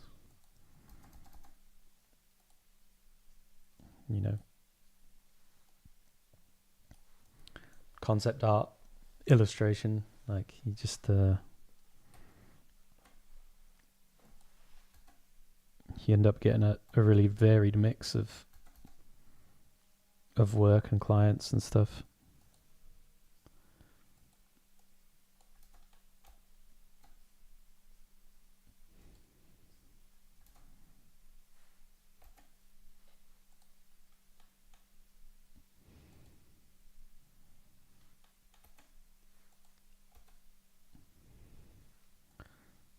So yeah, forces you to learn a little bit. And I just enjoy learning new things,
And how did you become an art director? Yeah, good question. Basically, I was looking to kind of further, I guess, my career in a way. And yeah, the opportunity came to kind of apply for the role. And yeah, I just decided initially I didn't want to, and it was not something that I was thinking of doing. But then I thought about it for a little while, and yeah, I was just a bit like, there's kind of a bit of a ceiling almost as well on how much you could earn as an illustrator only, and so yeah, it just became a thing where I was like, well, if if I'd like to make more money, then probably need to be taking on a bit more responsibility in the job. And I have always enjoyed teaching and learning in that way. So I thought, okay, I could kind of do this role, and it would involve teaching in terms of juniors and stuff like that. And yeah, I get to use my sort of skills that I've developed to for critiquing and stuff like that, and actually put that to like a more practical use in the work setting. So yeah, it was just a few things really. But yeah, I do really love teaching. So it is kind of part of the role, if you like.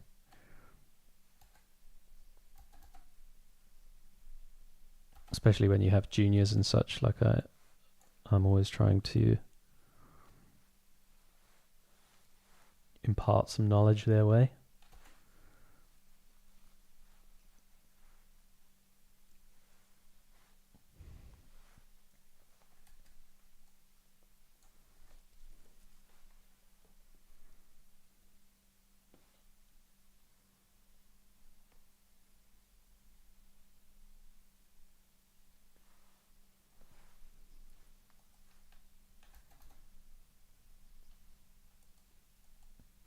But yeah, short answer, opportunity arose. And yeah, I decided to just take the leap.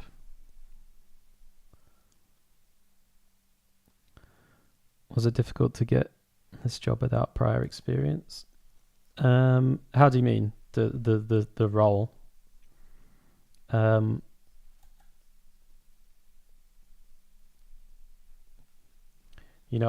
was given a lot of training and like teaching about the role. So yeah, I was fresh in the beginning, but yeah, I did get a lot of input and training on how to do the role and all of that.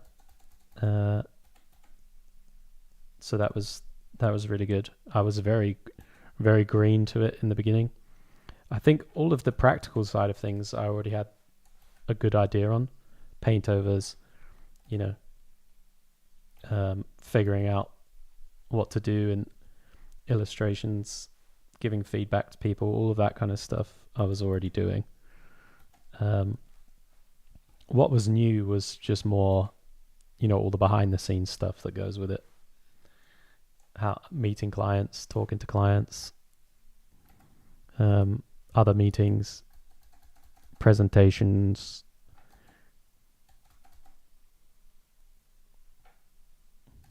all that admin stuff, and then just like all the actual like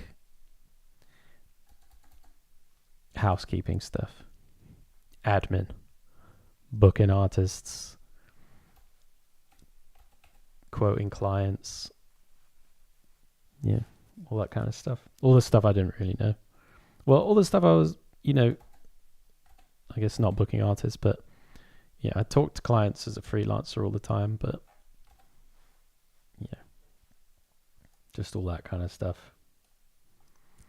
Gorgeous work, my dude, as per usual. Thank you, Lucas. What's going on?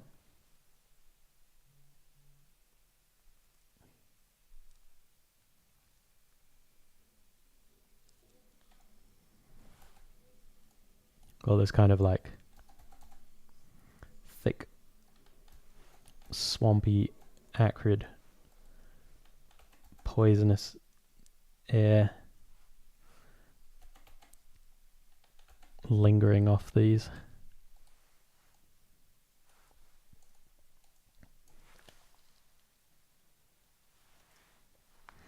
Yeah, so I received quite a bit of training in the beginning, uh, which was great. Really needed that.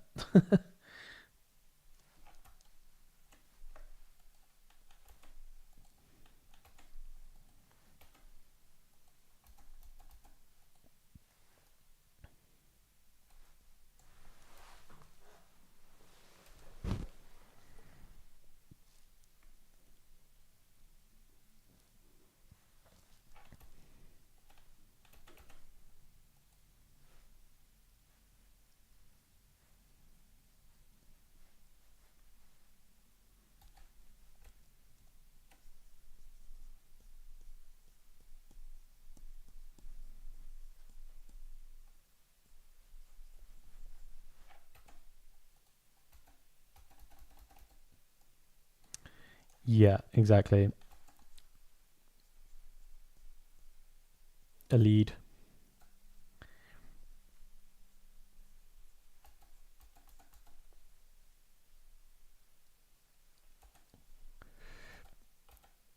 Um, Something you'd love to do. You mean being a lead or an AD or both?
Okay, let's take that layer off.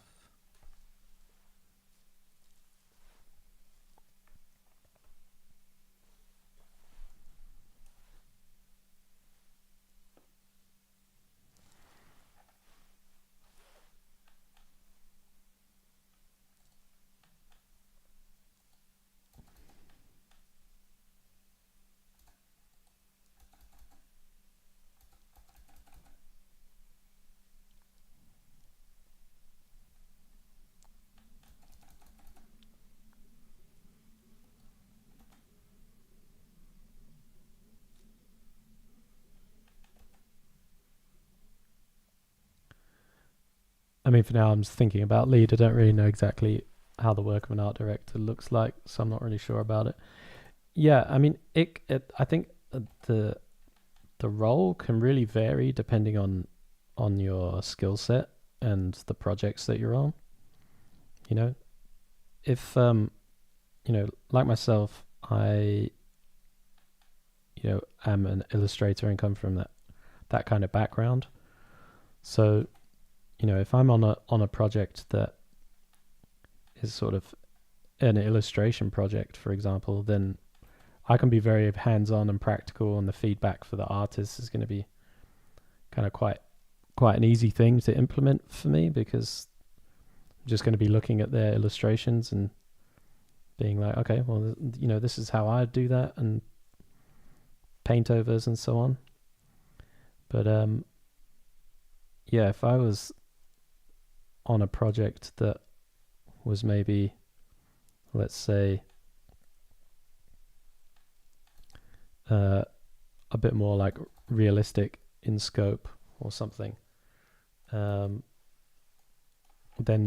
that feedback and stuff might be less practical and more just theoretical and so on. I don't know. I honestly only been an AD on this one current project that I'm on, so it's very practical for me. So I don't really know how I'd go about it with kind of a project that I couldn't be as practical on. be an interesting one to actually.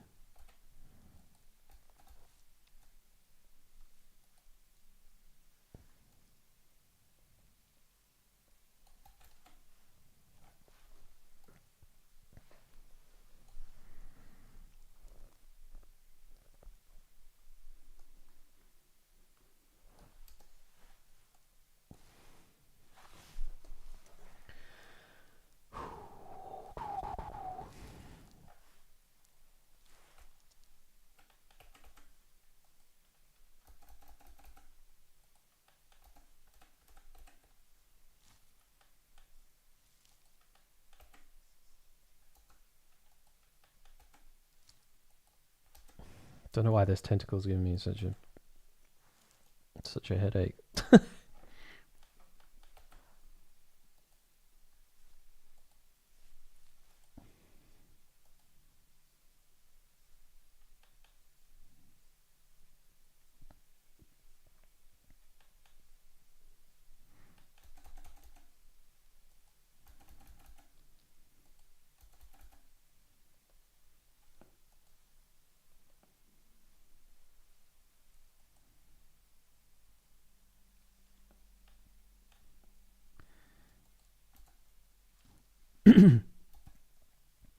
Yeah, I mean, what it mainly looks like is you're talking to the client. You are talking to artists quite a bit, and you are trying to make sure that the client's requests are heard and negotiated, and then you're trying to figure out kind of the best way to implement what's been said and get your team to do the same. So there's a lot of navigating like artist personalities, and you can't necessarily feedback everyone the same. So there's a fair amount of kind of like people skills in the role, I guess, which is honestly not something that was very appealing to me in the beginning, and something that I was like, oh, I'm not really sure I can actually do that so well. I've never really considered myself like not that I can't talk to people, but I wouldn't consider myself like a people person, But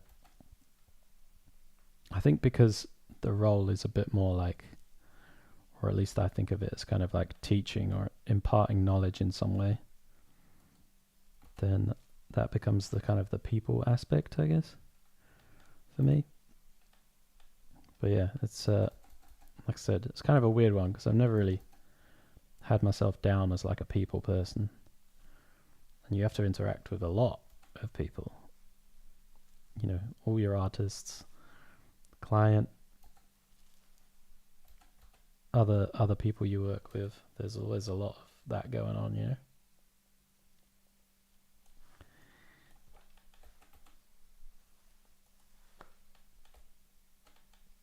But yeah, it turns out maybe I am a bit more of a people person than I gave myself credit for initially.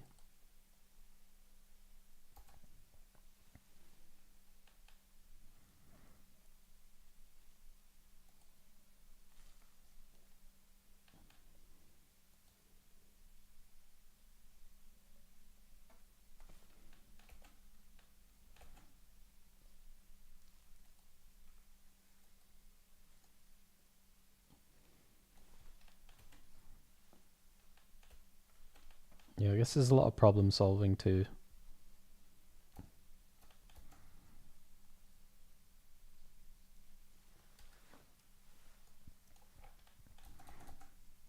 Figuring out the best way to do things.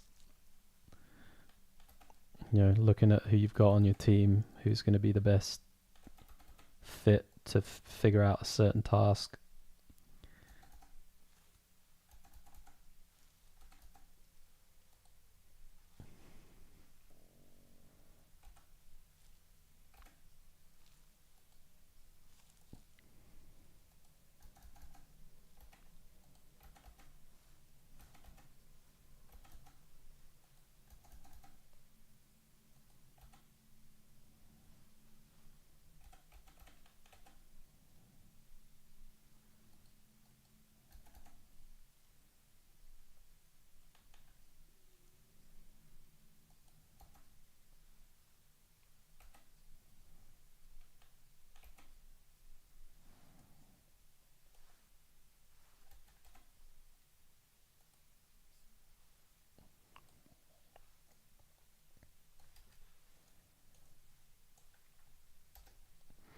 Okay, well,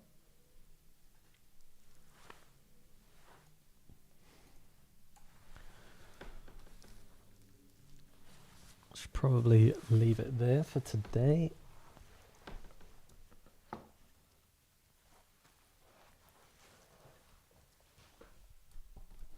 Yeah, I don't know how I feel about this painting right now. Not really sure ultimately what's bothering me about it. Maybe I just need to look at it with a fresh mind.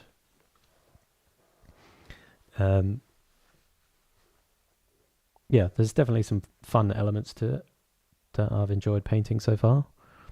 I think maybe I just need a little break from it, refresh my head, come back and look at it again. Yeah, that's probably it. It's not in a bad spot. I don't dislike it. I just think I just need to get a bit further in with it, I think. I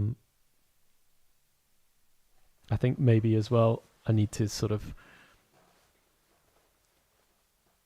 be happy with the gesture and so on of the main dude.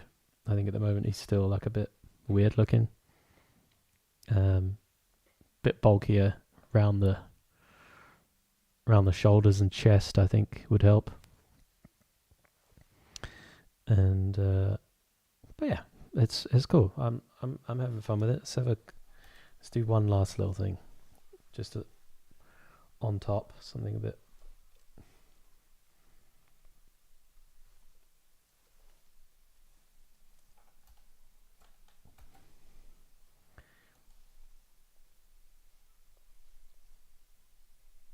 I need some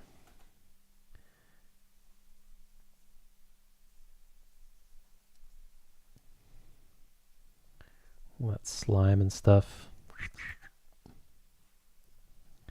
Just making some notes.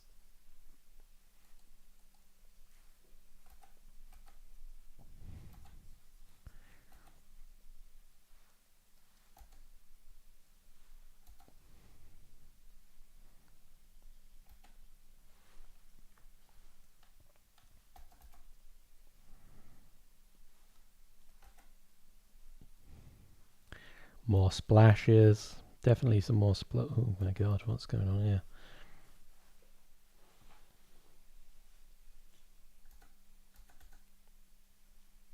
Splashes through here.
Yeah, I think it needs to go something like this, you know.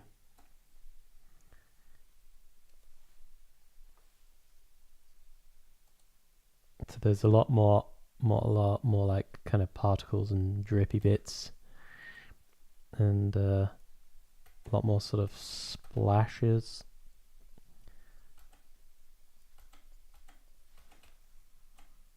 That kind of thing.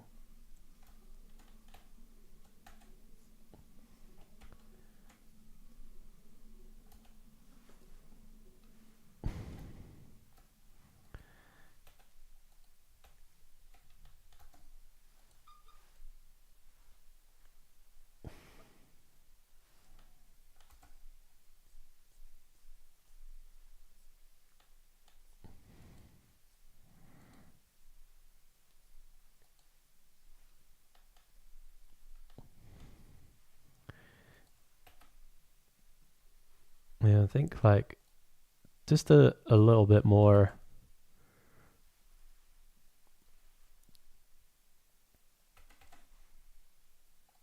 sort of basically crushing the values down a little bit. I want this idea of it being sort of like it's really sort of smoky, humid, you know, kind of a thing.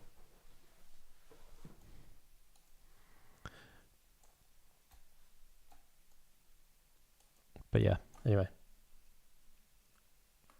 I've also got to go, so let's call it there. All right, peace out, everyone. Thanks for joining in. Thanks for tuning in. I will catch you all next week, where we will continue this. I'll try not paint on it. I'll try not paint on it. Can't promise. But yeah, I'm going to close it up for now, and then I'll have a look at it after a break and see how I feel about it. But all right, thanks again. Catch you all next time. Peace out.